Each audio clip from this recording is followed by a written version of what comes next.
아침을 시작하는 슬기로운 방법. 오늘 내게 이로운 뉴스. 노영희의 출발 새 아침 슬기로운 인터뷰. 정부가 미국이 주도하는 호르무즈 호위 연합에 참여하는 대신에 청해부대의 작전 지역을 확대하는 형식으로 호르무즈 해협에 우리 군을 독자 파병하겠다라는 결정을 했습니다. 정부는 파병이 아닌 파견임을 강조했는데요. 이에 대해서 미국은 환영을 했고 이란은 우려를 표했습니다. 물론 우려를 아주 심각하게 표했다기보다는 이해는 한다 이런 얘기도 했죠. 국회 국방위원장을 맡고 있는 더불어민주당 안기백 의원 연결해서 한번 이야기 나눠보도록 하겠습니다. 의원님 안녕하세요. 네, 안녕하세요. 안기백입니다. 반갑습니다. 네, 민주당 내에서도 파병 반대 의견이 많았던 걸로 알고 있는데 이번에 전격적으로 이렇게 청해부대 확대 파견을 하기로 된 결정 어떻게 봐야 될까요? 먼저 용어를 정확히 사용해야 될 것으로 보입니다. 네. 이번 정부가 결정한 사항은 청해부대 작전 지역 확대이지 파병이 아닙니다. 우리가 추가로 병력을 파견한 것이 아니라 네. 인근 아덴만 해역에 있는 우리 청해부대를 작전 범위를 확대한 것이죠. 정부는 이런 고심 끝에 내린 결정이라고 보여지고요. 네. 저도 국방위원장으로서 정부의 고심을 이해합니다. 우리에게 이 지역이 매우 중요하거든요. 네. 원유의 물동량이 약 70~80%가 중동에서 수입하는데 중동산 99%가 아마 이 호르무즈 해협을 통해서 수급되고 있습니다. 네. 더구나 우리 교민도 한 25,000명이 있고요. 이 지역에 호르무즈 해협 이 지역에 우리가 연간에 약 900여 번의 항해를 하고 있기 때문에 사실 미국이 요청이 아니더라도 우리 국민의 안전과 재산을 보기 위해서는 필요한 조치라고 보여집니다. 그러니까 우리 국민의 안전과 재산을 보호하기 위해서 필요한 상황을 한 것이고, 네, 이게 그렇죠. 미국이 말하는 그런 식의 파병은 아니다. 그런 얘기신데. 그렇습니다. 예. 결과적으로 지금 말씀하신 것처럼 기존에 있는 군사들이 활동하는 작전 지역을 확대시킨 거라면 굳이 국회 동의를 더 받을 필요는 그래서 없는 거다. 이렇게 또 주장하는 거죠? 그렇습니다. 왜냐하면은요, 통상, 추가 병력이나 국회 파병에 인주를 요청하려면은 지금 병력이 320명인데 320명에서 그 병력이 추가로, 증원이 돼야만이 국회의 동의가 필요한 사항입니다. 네. 그런데 지금 파병이 아니고 파견이고 지역만 확대되는 거니까 이거는 필요 없이 그냥 그렇습니다. 정부가 알아서 독자적으로 결정할 수 있는 거다 이런 얘기신데. 그렇습니다. 근데 하나 죄송한데 파병하고 파견이 정확히 좀 구분을 못 하겠더라고요. 무슨 차이가 있나요? 파병은 네. 파병은 국제사회에서 어떤 전쟁이나 분쟁을 이를테면은 지난번에 2004년도에 이라크 전쟁 때, 네. 그때는 이제 파병으로 봐야 돼요. 그때는 이라크의 내전과 전쟁이 있어서 우리가 국론이 상당히 분열되어 있는데, 네. 오늘 같은 현재 일어나고 있는 이 아덴만니에서 청해부대는 그런 분쟁 지역이 아니고 우리 자국의 국민 보호와 선박 보호를 호송하기 위한 거기 때문에 저는 파병이 맞습니다. 예, 파병이 맞습니다. 그러니까 파병이라고 하면 이제 군사적인 의미에서 병사를 보낸다는 뜻이 되고 파견이 이제 작전 같은 걸 하기 위해서 우리 사람이 간다는 뜻으로 쓰인다. 그렇습니다. 그런 얘기시죠? 예. 예, 그렇군요. 지금 정부는 어쨌든 중동의 정세가 안정이 될 때까지 이제 한시적으로 이러한 입장을 견지하겠다라는 뜻이고, 그래서 사전에 이란 대사와 이란 상공회의소 의장하고도 통화를 해서 교감을 좀 했다. 이렇게 얘기를 하고 있는데, 그럼에도 불구하고 이란 측에서는 외국 군대가 왜 호르무즈 해협으로 오냐 이러면서 강한 우려를 표명을 했단 말이죠. 이게 혹시 우리는 이란하고 좀 이해가 됐다고 하지만 이란은 그렇게 안 생각하고 그래서 또 조금 혹시 이란하고 나중에 문제가 생길 빌미를 주는 거 아니냐 이렇게 걱정하는 분들도 좀 있거든요. 이건 어떻게 보세요? 역사적으로 보면은 우리하고 이란하고 약 1,500년의 교류를 갖고 있습니다. 1,500년이요? 예, 제가 이란에 가보니까 이란 테헤란에 강남로가 있고, 네. 아시다시피 우리나라 강남에 테헤란로가 있죠. 예. 오랜 친선 관계에 있기 때문에 저는 그런 우려는 부합하지 않다고 생각을 하고 있고요. 사전에 이란 우려를 불식하기 위해서 우리 정부는 이란과 사전에 협의를 거쳤고 또 이란도 어느 정도 좀 이해를 했다. 네. 어디까지 이것은 독자적인 활동이고 미국이 주재한 국제해양안보기구 이른바 IMSC를 참여한 것이 아닌 점을 분명히 주지를 시켰습니다. 그래서 우리는 주권국가이자 국제사회 일원으로서 우리 국민의 안전을 위한 행동할 권리와 의무를 저는 졌다고 봅니다. 네. 이제 이란과의 애교라인들을 통해서 충분히 소통을 했고 아마 이런 점도 이란에서 그 단독 우리 활동에 대해서 어느 정도 좀 이해를 했지 않냐. 왜냐하면 우리보다는 IMS 참가국이나 유럽, 호르무즈 해협 작전 등의 직접적인 지금 그 상대방들이 다수 존재하고 있는 만큼 이란과 우리 사이의 갈등은 불필요하게 고조될 수가 없다고 판단합니다. 네. 따라서 이란 경우에는 우리 같은 경우에는 이란과의 이제 학술과 문화, 경제 다른 영역에서 전방위적으로 외교를 추진함으로써 양국 관계에 또 다른 발전의 우호증진을 좀 해 나가야 된다 이렇게 생각합니다. 네, 그러니까 이란하고 우리하고 관계가 사실은 그동안 상당히 오랫동안 지속이 되어 왔고 또 우호적이었었는데 이번 일을 통해서 좀 안 좋게 변하게 되면 안 되기 때문에 미리 다 어느 정도는 양해를 하고 좀 된 우리가 거다. 사실 70년도 중동의 5.1달러를 최초로 번 데가 바로 그 이란입니다. 그래서 상당히 이란을 가면은 오래된 70대 중반 이상 된 우리 교민들도 많이 계신 걸 제가 지금 확인을 했었습니다. 네. 이런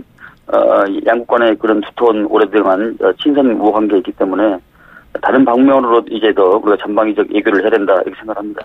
그런데 지금 예를 들면은 그동안에 계속해서 우리 민주당하고 같은 입장을 많이 서서 주장해 왔던 정의당이 이러한 이 호르무즈 해협 파병을 상당히 강력하게 반대를 하고 있고요. 또 한국당은 그 자체는 괜찮지만 절차적으로는 좀 문제가 있어서 동의를 다시 거쳐야 된다. 이런 얘기를 하고 있습니다. 민주평화당도 이 국회 동의 필요하다는 얘기는 계속 하고 있고요. 그렇다면 절차적이든 실체적이든 일단 야당이 조금 반대하는 모양새가 조금 나오곤 있는데 이게 좀 정부에는 어떤 식으로 영향을 미칠 수 있을까요? 정당과 서 있는 이치가 다른 만큼 그러한 견해차도 존중합니다. 그러나 네. 국정을 운영하는 입장에서는 저는 국익을 기준으로 정책을 봐야 된다. 또 청해부대 작전지 확대에 반대하는 분께서는 우리 국민과 선박을 안전하게 항행을 위해서 현실적으로 청해부대 작전지 확대 이상의 다른 대안이 있는지 네. 저는 좀 묻고 싶어요. 또 이 작전지의 확대에 대해서 국회를 동의를 요구하는 분들께서는 작년 연말에 국회 본회의에서 통과한 연장 동의 그 안을 자세히 보면은요.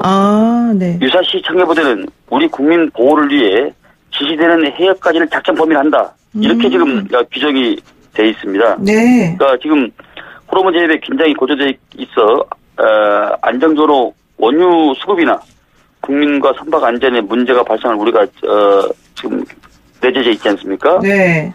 이 반대를 위한 반대하는 국민들께서는 이러한 유사시가 지금 현재 아니라고 주장하는 그런 저는 근거에 대해서는 그 설득력이 좀 약하다. 이게 지금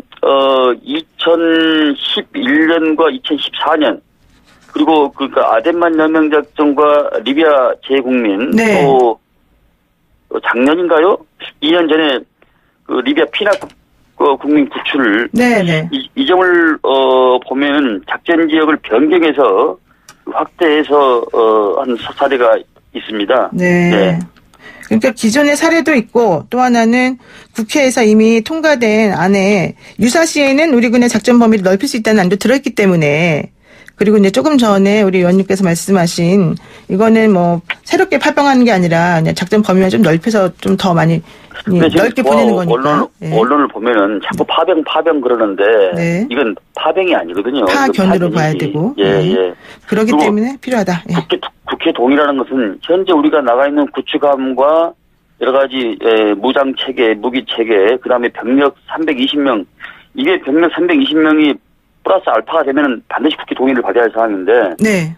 현재는 지금 더 이상 추가할 병력이 없습니다. 그거 하지도 않습니다. 네. 따라서 이 파병이라는 것은 표현은 옳지가 국회 토공이랑 같은 표현이 옳지가 않지요. 그렇군요. 예. 저는 조심스럽게 써야 되겠네요. 예. 예. 어쨌든 그래서 지금 이제 말씀하시는 거는 이미 절차적으로도 정리가 다 된 건데 반대를 위한 반대를 하는 것은 옳지 않다.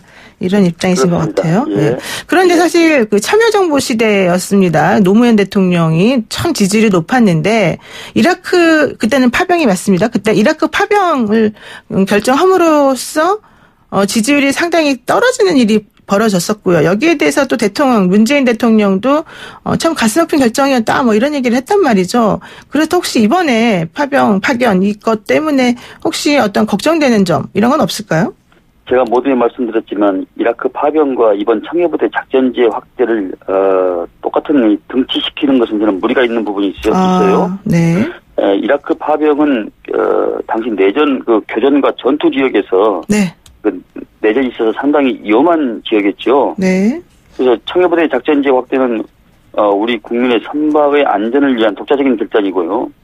이러한 차이를 국민들께서 명확히 저는 주지해야 할 걸로 저는 생각을 하고 있습니다. 돌이켜 해보해 보면은 말이죠. 이라크 파병으로 많은 지지를 잃기도 했지만은 그때 당시 우리가 가장 늦게 소극적으로 참전함으로써 우리 군이 안전지대에 배치돼서 피해가 입지를 안 했었거든요. 네. 그 당시에 그 도시 재건과 또 현지인 소통을 나섬으로써 또 주민들의 이라크 주민들의 미움도 잊지 않았고 또 결과적으로 미국 체면도 살렸고 또 현지의 적대감도 갖지 않게 하는 것이 저는 좋은 판단이라고 생각했습니다. 네, 그렇군요. 그런 결과로 볼 수가 있고요. 네. 좋습니다. 이제 결정에 대해서 앞으로 향후 어떻게 절차가 진행되는지도 나중에 더 깊은 얘기를 한번 나눠보도록 하고요. 분위기를 바꿔서 딴 얘기 잠깐 하겠습니다. 총선 얘기 좀 여쭙지 않을 수가 없는데 지금 자유한국당의 비례정당이 미래한국당이 창당한다. 이제 이것 때문에 민주당도 비례민주당을 만들어야 되는 거 아니냐. 한국당의 이런 행동을 막을 수는 없는 거 아니냐. 뭐 이런 얘기들이 많이 나오는 것 같아요. 네, 정치개혁에 앞장섰던 우리 당이 스스로 비례정당을 창당함으로써 국민들 앞에 앞뒤가 맞지 않는 모습을 보이는 것은 상당히 상상하기 어려운 일입니다. 현실적으로 미래한국당을 창당하는 자유한국당이 네. 이성정당을 만든다고 하는데 그에 대해서 선거법을 악용하는 것은 막을 재간이 없는 것 같아요. 그렇죠. 그러나 법적으로는. 그러나 새로운 대한민국에 대한 비전으로 저는 우리 당은 국민과 소통을 해야 되고 또 설득을 해서 이해를 구한다고 생각합니다. 네. 이번에 아마 이런 점에 대해서 오만함에 대해서 국민들은 용납하지 않을 겁니다. 이번 국민의 뜻으로 이루어낸 선거제도 계획을 악용해서 오로지 정치 공학적 선거에 임한다면 국민들은 그 오만함을 용서하지 않을 것이고요.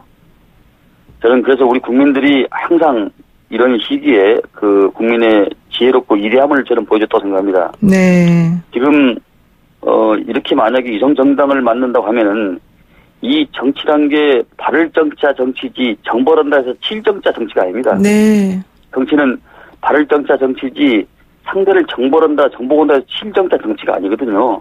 아마 이렇게 되면은 우리 국민들의 위대함이 저는 보여줄 거라 생각합니다. 네, 그렇군요. 알겠습니다. 오늘 말씀 여기까지 듣겠습니다. 고맙습니다. 네, 지금까지 국회 국방위원장 더불어민주당 안규백 의원이었습니다.